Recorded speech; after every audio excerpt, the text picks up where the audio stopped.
മഹാരാഷ്ട്രയിൽ തിരഞ്ഞെടുപ്പ് കഴിഞ്ഞതിന് പിന്നാലെ പുറത്തുവന്ന എക്സിറ്റ് പോളുകളിൽ ഭൂരിപക്ഷവും പ്രവചിക്കുന്നത് സംസ്ഥാനത്ത് മഹായുതി സഖ്യം വീണ്ടും അധികാരത്തിലെത്തുമെന്നാണ്.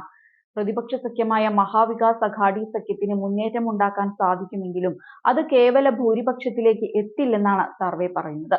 എന്നാൽ ഇത്തരം എക്സിറ്റ് പോളുകളെല്ലാം തള്ളുന്ന സഖ്യം സംസ്ഥാനത്ത് വിജയം ഉറപ്പാണെന്നാണ് അവകാശപ്പെടുന്നത്.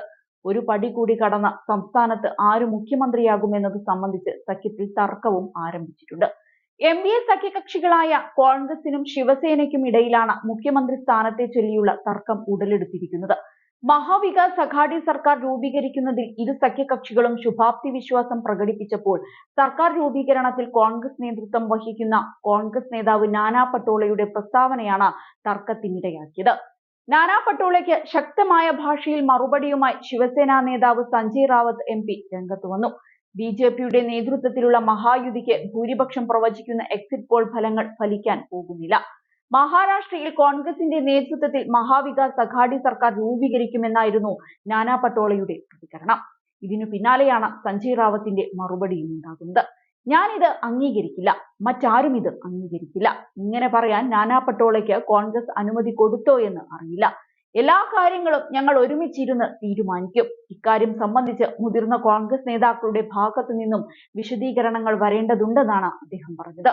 നിങ്ങൾക്ക് മുഖ്യമന്ത്രിയാകണമെങ്കിൽ രാഹുൽ ഗാന്ധിയും പ്രിയങ്ക ഗാന്ധിയും സോണിയാഗാന്ധിയും പ്രഖ്യാപിക്കണമെന്ന് കോൺഗ്രസ് ഹൈക്കമാൻഡ് നേരത്തെ പറഞ്ഞിട്ടുണ്ടെന്നും ശിവസേന നേതാവ് കൂട്ടിച്ചേർത്തു. മഹാരാഷ്ട്ര തിരഞ്ഞെടുപ്പിന് മുൻപ് സീറ്റ് വിഭജനത്തെ ചൊല്ലിയും പാർട്ടികൾ തമ്മിൽ വലിയ ഭിന്നതയുണ്ടായിരുന്നു. വിപുലമായ ചർച്ചകൾക്കു ശേഷം ഇത് സംബന്ധിച്ച് ധാരണയിലെത്തിയെങ്കിലും വിജയിക്കുകയാണെങ്കിൽ അടുത്ത സർക്കാരിന് ആര് നേതൃത്വം നൽകുമെന്ന കാര്യത്തിൽ സഖ്യകക്ഷികൾക്കിടയിൽ ഇതുവരെ തീരുമാനമുണ്ടായിട്ടില്ല. ഇതാണ് പുതിയ തർക്കങ്ങളിലേക്ക് നയിച്ചത്. 178 മുതൽ 200 സീറ്റുകൾ വരെയാണ് NDAക്ക് സാധ്യത കൽപ്പിക്കുന്നത്. 48% വോട്ടുകൾ നേടുമെന്നും സർവേ പറയുന്നുണ്ട്. അതേസമയം കോൺഗ്രസ് നയിക്കുന്ന മഹാവികാസ് അഘാഡി സഖ്യം 37% വോട്ട് വിഹിതത്തോടെ 82 മുതൽ 102 സീറ്റുകൾ നേടുമെന്നാണ് സർവേ പ്രവചിക്കുന്നത്. മറ്റു പാർട്ടികൾക്ക് 6 മുതൽ 12 സീറ്റുകളാണ് പ്രവചനം. നഗര ഗ്രാമീണ മേഖലകളിലെല്ലാം മഹായുതി സഖ്യത്തിന്റെ മുന്നേറ്റമാണ് പ്രവചിക്കുന്നത്.